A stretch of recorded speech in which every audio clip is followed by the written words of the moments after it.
बिस्मिल्लाहिर्रहमानिर्रहीम। अस्सलाम वालेकुम। मैं हूँ फ़हीम अख्तर, एक नए व्लॉग के साथ हाज़िर खिदमत हूँ। नाज़रीन, पाकिस्तान तहरीक इंसाफ का बिला आखिर जलसा होने जा रहा है। हुकूमत की जानिब से एक नई हिकमत अमली तरतीब दी गई और तहरीक इंसाफ के जलसे का मकाम तब्दील कर दिया। अचानक 11 आर के ऊपर तब्दील किया, लेकिन तहरीक इंसाफ ने उसका भी जो मुतबादिल हल है वो निकाल लिया और फौरी तौर पर जो नया मकाम बनाया गया वहाँ पर उन्होंने जाकर अपनी तैयारियाँ शुरू कर दी हैं। हुकूमत का अब अगला प्लान क्या हो सकता है और क्या अब तहरीक इंसाफ वाकई में जलसा करने जा रही है और जलसा क्या होने वाला है, हुकूमत खौफजदा क्यों है और जो इस वक्त रात गए जो पेशरफ्त सामने आ रही है उसकी भी मालूमात आपके साथ शेयर करेंगे। आज नाजरीन, कौमी असम्बली से एक दिन पहले सेनेट ऑफ पाकिस्तान से मंजूरी हुई थी इस्लामाबाद में पीसफुल असम्बलीज़ और लॉ एंड ऑर्डर से मुतालिक एक प्राइवेट मेंबर बिल था, उसको मंजूर किया गया और आज सेनेट कौमी असम्बली से भी इसकी बाज़ाब्ता जो है वो मंजूरी दे दी गई। इस बिल का, इस कानून का, जो कि कल तक इसका इतलाक़ शुरू हो जाएगा, इस कानून का यानी कि गज़ट नोटिफिकेशन कल हो जाएगा। इस कानून और इस लेजिस्लेशन का मकसद क्या है? इसका मकसद बड़ा सिंपल और वाज़ेह है कि तहरीक इंसाफ को बतौर सियासी जमात जो उनको हकूक़ हासिल हैं वो PTI को फराम नहीं करने। ये सिलसिला पाकिस्तान तहरीक इंसाफ को टारगेट करने का 9 मई 2023 के बाद से शुरू हुआ, क्योंकि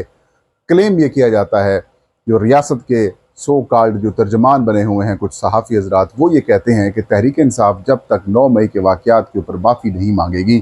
तहरीक इंसाफ को माफ़ी नहीं मिलने वाली और तहरीक इंसाफ को स्पेस भी नहीं मिलने वाली। अब सीधी सीधी लड़ाई ये हो चुकी है, एक तरफ इदारे हैं और दूसरी तरफ अवाम है। 8 फरवरी और 9 फरवरी को जो कुछ हुआ, 8 फरवरी को अवाम ने तहरीक इंसाफ के वोटरों को, उम्मीदवारों को ढूंढ ढूंढ कर वोट दिया और एक वाज़ेह अक्सरियत दी। ये जिस वक्त ये जब ये रजीम तब्दील होगी और जब हक़ाइक़ कुछ सामने आएंगे, कुछ हक़ाइक़ सामने आ भी चुके हैं, लेकिन जो मज़ीद सामने आएंगे, एतराफ़ात जब सामने आएंगे, तो फिर आपको हमारी आज वाली जो बातें हैं वो दुरुस्त मालूम होंगी। पूरा पाकिस्तान जानता है कि 8 फरवरी को पाकिस्तान तहरीक इंसाफ को मैसिवली वोट पड़ा और रात 10 से 11 बजे तक तहरीक इंसाफ तकरीबन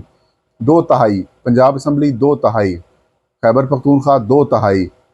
कौमी असम्बली और सिंध में, इंटीरियर सिंध के अलावा जो हैदराबाद, कराची, सक्खर वगैरह है, वहाँ से भी तहरीक इंसाफ मैसिवली लीड कर रही थी। बलूचिस्तान, कोयटा के कुछ जो शहरी हल्के हैं, वहाँ पर भी तहरीक इंसाफ बहुत आगे थी। खैबर पख्तूनख्वा की तो बात ही ना करें ना, वो तो वैसे ही मतलब ये कि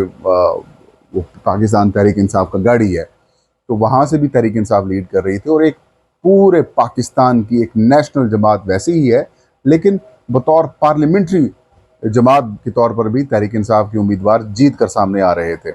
ऐसी सूरत हाल में वही 9 मई 2023 वाले मामलात को लेकर आए और तहरीक इंसाफ के ख़िलाफ़ कार्रवाइयाँ शुरू कर दी। तहरीक इंसाफ का मैंडेट छीन लिया गया, रिटर्निंग ऑफिसर्स के दफातर को कब्ज़े में ले लिया गया, वहाँ पर फॉर्म 47 बनवाए गए और वो आहिस्ता आहिस्ता एक एक करके चीज़ें जो है वो सामने आ रही हैं। लेकिन उससे पहले तहरीक इंसाफ को से इंतखाबी निशान छीन लिया गया। तहरीक इंसाफ की इंटर पार्टी इंतखाबात के ऊपर जो सबसे ज़्यादा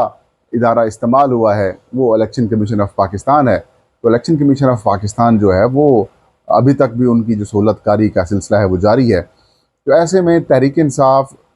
जलसा करके अपने आप को जो पॉलिटिकल सरफेस है उसके ऊपर सामने लाना चाहती है। सवाल यहाँ पर यह पैदा होता है कि हुकूमत खौफजदा क्यों है, तहरीक इंसाफ को जलसे की इजाज़त देने से इनकारी क्यों है? क्या एक जलसा इमरान खान को रिहा करा देगा? क्या एक जलसे से तहरीक इंसाफ जो है वो बहाल हो जाएगी? क्या एक जलसे से तहरीक इंसाफ का जो खोया हुआ वो एक, जिसे कह सकते हैं कि ज़बरदस्ती से इन्होंने दबाया हुआ है तहरीक इंसाफ को, क्या वो PTI उठ जाएगी? ये खौफ है, खौफ का आलम है उनको। तो इसके किसी हद तक ये बातें दुरुस्त भी हैं, क्योंकि तहरीक इंसाफ ने एक जलसा खैबर, इस्लामाबाद या फिर पंजाब में करना है और उसके बाद आपने देखना है कि किस तरीके से तहरीक इंसाफ का जो वर्कर है, जो कि इस वक्त डीमोटिवेटेड है, वो उसके, आप उसे कह सकते हैं कि वो एक तलाश में है कि किसी तरीके से हमारी लीडरशिप थोड़ा सा लीड करे और फिर हम मैदान में आएँ और अपने लीडर की रिहाई के लिए बाहर निकलें। तो जो खौफ है वो ये है कि अगर तहरीक इंसाफ ने इस्लामाबाद में एक बड़ा तगड़ा जलसा कर लिया, अब इस्लामाबाद के 3-4 बड़े मकामात हैं जहाँ पर जलसे अमूमन होते हैं। डी चौक के ऊपर होते हैं, परेड ग्राउंड के साथ जो पार्क है उसके ऊपर जलसे होते हैं, F9 पार्क में जलसे होते हैं, और दो चार और मकान जैसे पिशावर मोड़ हो गया जहाँ पर JUI को जलसे की इजाज़त दी गई थी, या फिर एक आध की और जगह जहाँ पर प्रेस क्लब के सामने वगैरह इलेक्शन धरने की या फिर एहतजाज की इजाज़त है। तो तहरीक इंसाफ को धकेल कर पहले तरनोल और फिर अब संजानी के मकाम पर डाला गया, और अब संजानी से निकाल कर जो जहाँ पर मवेशी मंडी लगती है उस एरिया के अंदर जो है वो एडजस्ट कर दिया गया है कि आपने जलसा करना है तो आपने यहाँ पर करना है। वो महदूद पैमाने पर 3 घंटे का जलसा होगा। शुरा उसकी सारी फहरिस्त मैंने आपको डिटेल सारी कल दे दी थी, लेकिन आज अचानक जगह तब्दील कर दी गई है, और अब ये जगह जो है वो मवेशी मंडी वाली जगह के ऊपर संजानी के साथ ही है, वहाँ पर शिफ्ट कर दी गई है। GT रोड के बिल्कुल साथ शिफ्ट कर दी गया है कि यहाँ पर जगह स्पेस खुली है। और इस हवाले से बताया जाता है कि वज़ीर आला खैबर पख्तूनख्वा अली अमीन खान गंडापुर भी ऑन बोर्ड हैं। लेकिन जैसे ही सामान शिफ्ट किया जा रहा था तो फिर पुलिस ने वहाँ पर पहुँची, वहाँ पर बड़ी बहस हुई, तकरार हुई, और तकरार के बाद बिला आखिर गाड़ियों को अंदर जाने की इजाज़त दे दी गई, और अब वहाँ पर काम जारी है। आज क्या हो सकता है? आज कानून जो कि कौमी असम्बली से मंजूर हुआ है, Islamabad peaceful assemblies and law and order amendment act जो है वो लाया गया है, एक नया एक्ट लाया गया है। इसके तहत बुनियादी तौर पर इसका मकसद ये है कि इस्लामाबाद में जलसे जुलूस, रैलियाँ, धरने वगैरह ना हो, लेकिन बज़ाहिर मकसद तहरीक इंसाफ ही है कि तहरीक इंसाफ को किसी न किसी तरीके से हम ऐसा रगड़ें, ऐसा हम PTI के ख़िलाफ़ कार्रवाई करें कि ये जलसा ही ना कर सके, और अगर जलसा करे तो इतनी शराइत लगा दी जाए कि किसी एक शर्त की भी खिलाफ वर्जी हो गई तो फिर उनके ख़िलाफ़ कार्रवाई कर दी जाए। अब इसके तहत जो पहली दरख्वास्त होती है वो सुनी जाएगी मजिस्ट्रेट के पास, उसके बाद जो है वो कमिश्नर या फिर वजारत दाखिला के जो सेक्रेटरी हैं उनके पास अपील वगैरह जा सकेगी। पहली दफ़ा अगर खिलाफ वर्जी होगी तो 3 साल की कैद होगी, और अगर ज़्यादा होगी, दोबारा गलती होगी या फिर खिलाफ वर्जी करेंगे तो फिर उसकी सज़ा 10 साल कर दी गई है। तो ये बुनियादी तौर पर जो आइन है उसकी खिलाफ वर्जी है। आइन हर शख्स को पुरअमन एहतजाज, धरना, जुलूस करने की इजाज़त देता है, लेकिन ये कैसे जमहूरी हुकूमतें हैं जो तहरीक इंसाफ को जलसा करने की भी इजाज़त नहीं दे रहे, या इजाज़त देते हैं तो रुकावटें डाली जाती हैं, एक तरफ इजाज़त देते हैं तो फिर उसको मनसूख कर दिया जाता है। तो कौमी असम्बली से अब इस बिल की जो मंजूरी है उसके बाद ये मामला सदर के पास चला गया है, और आज तवक्को है कि सदर पाकिस्तान जनाब आसिफ अली जरदारी साहब इसकी मंजूरी दे देंगे, और शाम को आप एक बार फिर देखेंगे कि कमिश्नर की तरफ से शायद नोटिफिकेशन आ जाए, एक ऑर्डर आ जाए कि देखें अब जो एक्ट नाफिज हो चुका है, लिहाजा अब इस्लामाबाद में अगर होंगे जलसे भी तो ये नई शराइत के तहत होंगे, लिहाजा इसको अब आगे करें। तो ये अगर हुकूमत ने ये प्लान जो तैयार कर रखा है ये इन्होंने एग्जीक्यूट किया, तो तहरीक इंसाफ ने भी ये फ़ैसला कर लिया है कि अब हम जलसे से पीछे नहीं हटेंगे, आपने जो कार्रवाई करनी है कर लें, हम जलसा करके रहेंगे। और तहरीक इंसाफ की कोर कमेटी का भी इजलास हुआ, और उस इजलास के अंदर इस बात की मंजूरी दी गई कि ये जो एहतजाज के हवाले से कानून साजी की गई है इसको सुप्रीम कोर्ट में चैलेंज किया जाएगा। जमीयत उलमा इस्लाम ने भी इसकी मुखालफत की है, जमात इस्लामी ने भी इसकी मुखालफत की है, अवामी नेशनल पार्टी ने भी इसकी मुखालफत की है,